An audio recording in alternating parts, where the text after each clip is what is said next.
Well, I've been involved with Killarney Musical Society for about 15 years now, directing shows and choreographing, so long time relationship with it.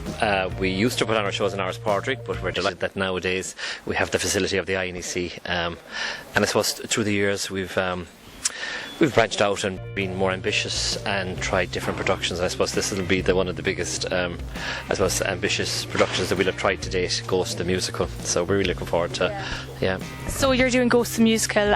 Why did you choose Ghost? You know, I suppose the company always wants to challenge themselves, and over the last few years, as I say, they've tried ambitious musicals. We did Titanic about 3 years ago, the musical, and that was we needed 43 leading roles for that, which is massive when it comes to musicals. And after that, we kind of set a precedent, and we didn't want to go back to the older shows, and perhaps always looking for something that would challenge us in different kinds of ways. And we put on a version of Jesus Christ Superstar last year, which went down really well. We said, what do we look at? And someone on the committee had seen that Ghost was available for amateur rights and pursued it, and we took the risk, because you do take a risk, because we've never seen it. I've never seen it. We got the book, we looked at it and said, yeah, let's try it. But it comes with its challenges. I mean, it's a massive challenge technically. That's what's exciting us about it too. And how does it feel to kind of try and live up to such a big movie known all across the world, right here in the INEC in Killarney? Yeah, again, that's another challenge, because it is known as a storyline, and people have a very fondness for it as a story. The script is basically the same as the film, very similar, but what I think makes this really special is that the music is beautiful, and that's what we depend on for musicals. Every melody, every tune in it is very memorable, and I think that's what people will get. You know, of course, On-Chain Melody is in there as one of the songs, and I suppose it's a lovely storyline, and it's just a beautiful story about love, and I suppose you can't go wrong with that. And the musical captures all what the film captures.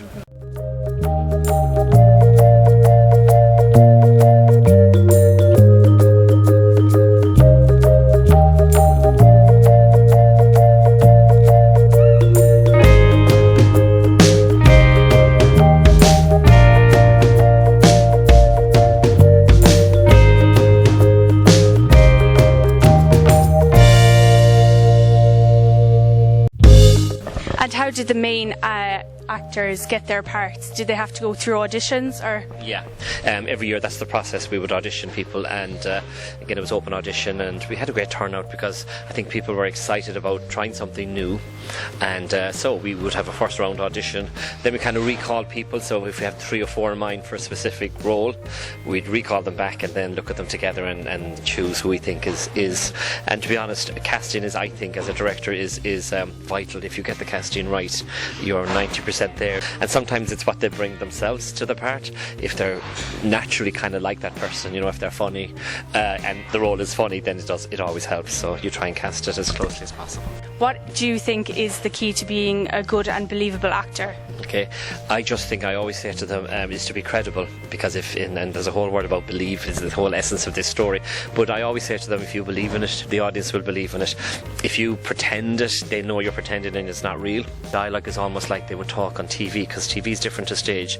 But we've brought it right back to that level of making it real.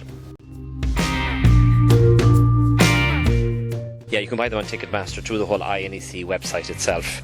They'll be available also on the night, because the INEC is a very big venue, so you'll always get them on the night also. And what can people expect on the night as well? I just think it's going to be, it's one of these shows that it's kind of an emotional roller coaster in a rewarding kind of way. And I suppose we all believe, hopefully, a lot of us do believe that there's an afterlife. And so it's very, I suppose it's comforting as a storyline for anybody who may have lost somebody, and we all have, that, you know, it brings that true in the story, that, you know, there's somewhere out there and they're there and they're watching over us. So I think that's kind of vital, that people will come away kind of uplifted and enlightened, as well as just being entertained as well, because it's also, people probably don't realise it's quite a funny show, story as well. We have the whole psychic Oda Mae Brown, who is the fun of the show, and so you've lovely balance, because it's nice to have shows that have the laugh and then can also make you cry. I think this has the balance, and I think people will come away kind of uplifted, hopefully.